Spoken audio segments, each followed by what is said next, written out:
Hey everyone! In today's video, I'm going to show you how to access and possibly unlock advanced BIOS settings on an HP laptop running Windows 11.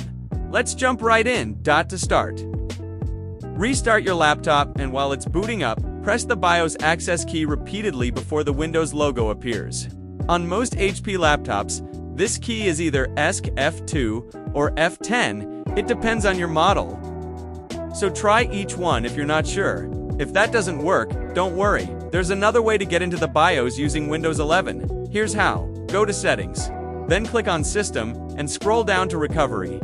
Under Recovery Options, find Advanced Startup and click Restart Now.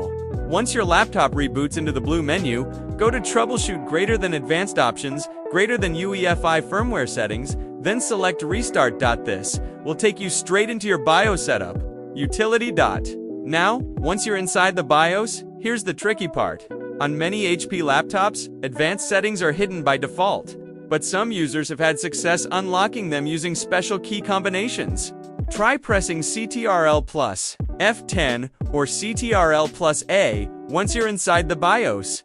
Do this carefully, press and hold Ctrl, then tap F10 or A if your model supports it. This might reveal an advanced tab or more BIOS options that weren't visible before.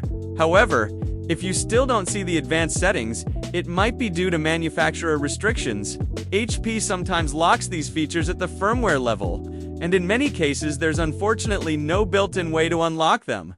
Before you try anything more technical, like flashing a modified BIOS, which is risky and not recommended unless you're an expert, always make sure you back up your data and proceed with caution.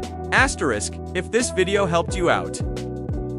Don't forget to like and subscribe for more Windows tips and hardware guides. Drop a comment if you have questions or want to share what worked for your HP model. Thanks for watching.